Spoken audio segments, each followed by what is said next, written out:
Everyone, welcome back to my channel. Students, हमने previous video में ना क्लास 9 की इकोनॉमिक्स का स्टोरी ऑफ पालनपुर का एक्सरसाइज सॉल्व किया था हमने। आज हम लोग सॉल्व करने वाले हैं chapter number 2, that is people as a resources के बारे में। ठीक है, इसके सारे क्वेश्चन आंसर हम लोग इस लेक्चर में सॉल्व करेंगे। और किसी भी तरीके का डाउट या क्वेरी आपकी होती है तो आप मुझे कमेंट बॉक्स में पूछ सकते हैं। ठीक है, तो चलिए टाइम बिना वेस्ट किए वीडियो को स्टार्ट करते हैं। And I am requesting you to all do not forget to subscribe my channel. Okay, question number 1 पूछा गया है, what do you understand by people resource. आप पीपल रिसोर्सेज से क्या चीज़ आपको समझ में आती है या आप क्या चीज़ें इससे आपके माइंड में आती है।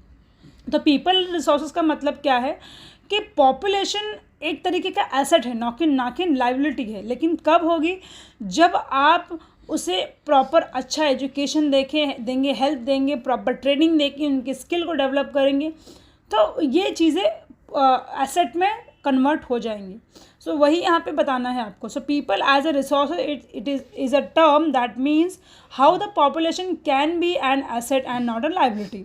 So it is a way of referring to the working class of the society in terms of their existing productive skill and ability. The population become human capital when अब ये यहाँ पे क्या इन्वेस्ट करना होगा, एजुकेशन, ट्रेनिंग, देन हेल्थ में भी improvement लाना पड़ेगा उनका। तो पीपल क्या हो जाएगा, it is referring as a working population हो जाएगा। और रिजल्ट क्या आएगा, सोसाइटी का डेवलपमेंट होगा। ठीक है, क्वेश्चन नंबर 2 ये है, how human resources different from other resources like land and physical capital. अब जो ह्यूमन रिसोर्सेज है वो अदर बाकी रिसोर्सेज से अलग क्यों हैं। जैसे कि हमारे पास लैंड है, नेचुरल रिसोर्सेज है, फिजिकल कैपिटल है। तो यहाँ पे यहाँ पे आंसर क्या होना चाहिए आपका, human resources are different from other resources like land and physical capital because human can use other resources to give productive output. मतलब इंसान जो है ना वो फिजिकल आउटपुट के साथ साथ नेचुरल रिसोर्सेज को भी यूज़ करता है फॉर प्रोडक्टिव आउटपुट, है ना। So however resources like land, physical capital are dependent on human resources for their use and can not give any productive output by them. Next question आता है हमारा, what are the role of education in human capital formation. अब ये main question है कि education का क्या role play होता है कैपिटल फॉर्मेशन में। अगर एक इंसान है जो कि पढ़ा लिखा है तो उनका क्या रोल यहाँ पे, या एजुकेटेड व्यक्ति या पढ़ाई हमारे लिए क्या इंपॉर्टेंट रोल प्ले करती है। सो पहला, an educated human can be considered an asset for economy, not a liability. दूसरा, education can help an individual make better use of economic opportunity. It help in enhancing the national income, cultural richness, increase in efficiency of a government as well. Third ये reason है, it enhance individual productivity in terms of quality and quantity. Fourth, because being educated can help the economic status of an individual, it is also develop the consciousness toward the society. And the fourth one, educated person is also aware health and hygiene, and it will ultimate result in better health for the people of country. तो पहला ये बताया कि एक पढ़ा लिखा इंसान, पहली बात तो वो एसेट होता है ना कि लाइबिलिटी होता है। दूसरा ये है कि हर एक एजुकेटेड पर्सन मिलकर एक अच्छी इकोनॉमिक अपॉर्चुनिटीज़ क्रिएट कर सकता है या इकोनॉमिक अपॉर्चुनिटीज़ को यूज़ कर सकता है, नेशनल इनकम में हेल्प करता है, कल्चर रिचनेस में हेल्प करता है और एफिशिएंसी को भी बढ़ाता है गवर्नमेंट की। दूसरा, क्वालिटेटिव और क्वांटिटेटिव वाली चीज़ों पे भी जो है फोकस डालता है। और बिकॉज ऑफ जो ह्यूमन है वो एजुकेटेड है, इसीलिए वो इकोनॉमिक स्टेटस भी बढ़ाता है इंडिविजुअल लेवल पे। इसीलिए एजुकेशन होना बहुत ज़रूरी है। जब 5th पॉइंट की बात करते हैं तो एजुकेटेड पर्सन हमेशा अवेयर होता है अपने हेल्थ और हाइजीन को लेके, और इसीलिए वो क्या करेगा, कंट्री का भी ग्रोथ और डेवलपमेंट करेगा। तो इसीलिए education is important. Next is, what is the role of health in human capital. अब हेल्थ की क्या इंपॉर्टेंस है वो हम देखते हैं। सबसे पहला है जो हेल्थ है वो इम्यूनिटी बढ़ाता है ताकि बीमारी से फाइट करने में हेल्प करे। दूसरा, being healthy will also increase the overall outcome of an individual. तीसरा है, the health of individual is directly proportional to the work he does. मतलब अगर एक हेल्दी इंसान है तो वो क्या कर सकता है, पूरे साल के 365 दिन एकदम हेल्दी और एक अच्छी एनर्जी के साथ काम करेगा, और एक सिक इंसान है तो वो 4 दिन काम करेगा, 5 दिन बीमार रहेगा। तो यहाँ पे जो हेल्थ है वो बहुत ही इंपॉर्टेंट है एज ए ह्यूमन बीइंग, ठीक है। और ह्यूमन कैपिटल प्रोडक्टिविटी को भी इंक्रीज करता है if he is a healthy. Next is what part does healthy play in a individual working life. So यहाँ पर आंसर दिया हुआ है, if an individual is healthy, then they may be able to give better outcome in terms of their work lives. The efficiency of healthy person is higher than that an unhealthy person. एक unhealthy person की efficiency towards work काफ़ी कम होती है, लेकिन अगर वही healthy इंसान है तो उसकी एफिशिएंसी बहुत ज़्यादा होती है। दोनों का कंपैरिजन किया जाए अगर वर्किंग टाइम में तो काफ़ी डिफरेंट होता है, ठीक है। तो यहाँ पे ये रीज़न दिया। नेक्स्ट आता है what are the various activity taken in a primary, secondary and tertiary sector. पहला, प्राइमरी में एग्रीकल्चर होता है, फॉरेस्ट्री होता है, एनिमल हस्बेंड्री होता है, फिशिंग, पोल्ट्री। अब यहाँ पे पोल्ट्री का मतलब ये हुआ जो मुर्गों को पालते हैं ना, उनको पोल्ट्री कहा जाता है। फिर पोल्ट्री फार्मिंग, फिर माइनिंग और क्वेरिंग। नेक्स्ट आता है सेकेंडरी में मैन्युफैक्चरिंग होता है। नेक्स्ट आता है टर्शियरी में ट्रेड है, ट्रांसपोर्ट है, कम्युनिकेशन है, बैंकिंग है, एजुकेशन है, हेल्थ है और टूरिज्म एंड इंडस्ट्री है। सो नेक्स्ट आता है what is the difference between economic activity और नॉन इकोनॉमिक एक्टिविटी। इसका सिंपल तरीका बताऊँ तो इकोनॉमिक एक्टिविटी वो एक्टिविटी होती है जहाँ पे पैसे का ट्रांजैक्शन होता है, और नॉन इकोनॉमिक एक्टिविटी वो एक्टिविटी होती है जो सेल्फ सेटिस्फैक्शन के लिए और नॉन प्रॉफिट कंसर्न के लिए किया जाए। तो दोनों का अगर एग्जाम्पल दूँ मैं, तो मैंने कोई कमोडिटी परचेस की तो वो क्या हो जाएगी, उसके बदले ट्रांजैक्शन करना पड़ेगा तो वो हो जाएगी economic activity. Non economic activity, आपकी मम्मी अगर आपके लिए घर पे खाना बनाती है तो वो non economic activity.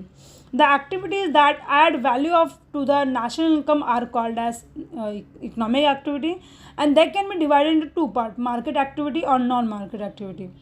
Market activity वो है जहाँ पे पे होता है या प्रॉफिट होता है। नॉन इकोनॉमिक एक्टिविटी वो होती है जहाँ पे सेल्फ कंजम्पशन होता है, ठीक है। और डोमेस्टिक चोर्स यानी कि जो आपकी मम्मी घर में काम करती है वो हो जाता है non economic activity. Next question है why are women employed in low paid work. अच्छा, ये क्या रीज़न है? एक तो ये इनकम इनइक्वालिटी का भी रीज़न है। फिर देखते हैं यहाँ पे, with the wages distribution among the men and women has been a major concern for the society. Women are mostly paid less than men and the major reason for this is merge education qualification of women। एक तो पहला ये है कि qualification नहीं होता, दूसरा they employed in sector which do not provide them proper maternity leave. वो वहाँ पे काम प्रॉपर मैटरनिटी लीव नहीं मिलता है, वहाँ पे काम करना पसंद नहीं करती हैं। Child care benefit and the other provision and also responsible for engaging household work, hence they paid less than man. Skill is another reason why wages for women are less than men. Men are considered more skilled। देखो, इसको अगर मैं एकदम short और एकदम logical वे में बताऊं तो एक जो औरत होती है उसके ऊपर बहुत सारी रिस्पॉन्सिबिलिटी होती है। एक तो घर का होता है, प्लस मैटरनिटी अगर हो गया वो हो गया, फिर चाइल्ड केयर हो गया, फिर उसके घर के बहुत सारे लफड़े होते हैं, उसका पर्सनल लाइफ। तो यहाँ इसके कंपैरिजन में अगर आप आदमी को 2 बजे रात को ही बुलाओ कि भाई बहुत अर्जेंट काम है आ जा, तो वो आ जाएगा। लेकिन अगर आप कंपैरेटिवली वुमेन की बात करते हैं वो नहीं आ पाएंगी क्योंकि वो एक काइंड ऑफ रेस्ट्रिक्शन में रहती हैं। सो नेक्स्ट आता है how do you explain the term unemployment. So it is a situation in which skilled and able person do not get gainful work at a decent wage is called as unemployment। ये दो जगह में पाई जाती है, एक तो rural area में पाई जाती है, दूसरा अर्बन में भी पाई जाती है। In the case of rural population seasonal unemployment ज़्यादा होती है, और अर्बन की जब हम बात करते हैं तो यहाँ पर एजुकेटेड अनएम्प्लॉयमेंट ज़्यादा पाई जाती है। Next question is what is the difference between disgust unemployment and seasonal. दोनों में फ़र्क ये है कि जब हम डिस्गस्ट की बात करते हैं तो यहाँ पर हम देखते हैं कि जहाँ पे 10 लोगों की रिक्वायरमेंट वहाँ पे 15 लोग काम कर रहे हैं, लेकिन आउटपुट सेम आ रहा है। लेकिन जब सीजनल की बात करते हैं तो सीजनल में हम मंथ वाइज देखते हैं कि ये 1 महीने पे तो बहुत काम है, बहुत पैसा है, फिर बाकी टाइम वो खाली बैठा है, उसको सीजनल अनएम्प्लॉयमेंट कहा जाता है। जो दोनों ही अनएम्प्लॉयमेंट है वो रूरल अनएम्प्लॉयमेंट का पार्ट है. Seasonal unemployment is when a person is unable to find job during a few month of the year, and this mostly happen for a farmers who are unemployed for a part of the year, have no crop or grown. और disguised unemployment क्या होता है? It is when people appear to be employed when the number of people working on agricultural land is higher than number of people actually required to work. It is considered as example of disguised unemployment. ठीक है.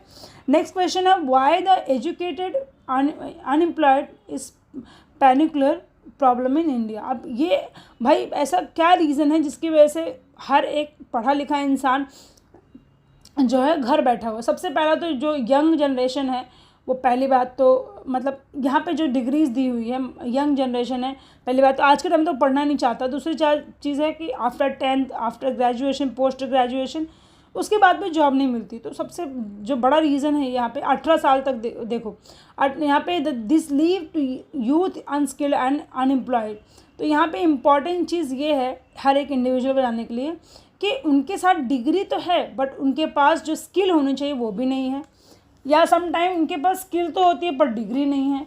तो ये सारी चीज़ें जो है वो बहुत इंपॉर्टेंट चीज़ हो जाती है. या एक मेरा ये पॉइंट ऑफ व्यू कि हर इंसान सोचता है कि मैं ऑफिस में बैठ के खाली कंप्यूटर चलाऊं, वाइट कॉलर जॉब के एक्सपेक्टेशन में, उसे जॉब नहीं मिलती है. ठीक है. Next, in which field do you think India can build the maximum employment opportunity. तो there has 3 type of sector है. एक एग्रीकल्चर है जिसको प्राइमरी कहा जाता है, सेकेंडरी और tertiary sector. The largest part of India population depend on agriculture for their livelihood, and yet there is a massive scope of disguised unemployment in agriculture sector. So hence manufacturing secondary activity is the one where maximum part of population can be employed due to increase in number of industries. Next question है, can you suggest the some measures in the education system to mitigate the problem of educated unemployment. पहला है make secondary level education more career oriented. जो secondary level education है उनमें career oriented चीज़ों को ज़्यादा important चीज़ जानी चाहिए. This practice will just help individual get a education but also ensure their skill, और उनका जो एम्प्लॉयमेंट डेवलपमेंट है वो भी होने चाहिए, उनको अलग अलग टाइप की जॉब अपॉर्चुनिटीज़ भी मिले. दूसरा है an individual should able to choose the subject that suit for her abilities.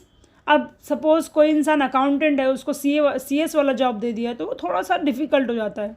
New subject and field of studies should be introduce at a school level and which can be. देखो जो new education policy आई है ना, वहाँ पे जो बच्चे school में हैं उनको भी इम्पॉर्टेंट दिया गया है कि आप जो है आपका स्किल डेवलपमेंट कर सकते हो.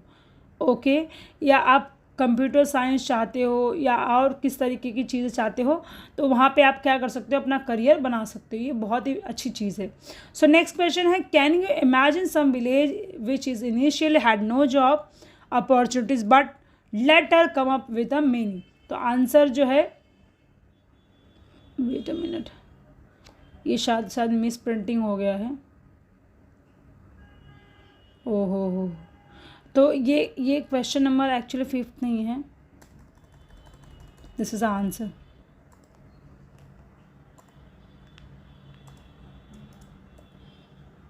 ओके. ये आपका आंसर है. This one is not 5th one. Okay. Question number next है, स्टूडेंट मस्ट. अब ये इसका आंसर ये है कि एक स्टूडेंट है, उसको क्वेश्चन अपने ओन एक्सपीरियंस के बेस से बनाना है. नेक्स्ट क्वेश्चन है, विच, जस्ट अ मिनट, क्या हो गया है, which capital do you consider best, land, labour, physical capital और ह्यूमन कैपिटल, और वाई, ये बताना है आपको. सो आपका आंसर क्या होना चाहिए यहाँ पे, human capital can be considered to be the best of labour, और ह्यूमन जो कैपिटल है वो बेस्ट है. This way, because this is because of other resource can not be use all by them but only human can use other resources and get. जितने भी resources है वो खुद से यूज़ नहीं कर सकते, लेकिन जो ह्यूमन रिसोर्सेज है वो हर एक रिसोर्सेज का प्रॉपर यूज़ कर सकता है, एक अच्छी एफिशिएंसी के साथ, स्ट्रैटेजी के साथ, और बेस्ट वे में उसका रिजल्ट ला सकता है। तो यहाँ पे हमने चैप्टर नंबर 2 का क्वेश्चन आंसर सीरीज़ ख़त्म किया है। हम मिलेंगे 3rd चैप्टर में और बात करेंगे कुछ नए क्वेश्चन आंसर के साथ। Thank you so much everyone. Please do not forget to subscribe my channel. Thank you.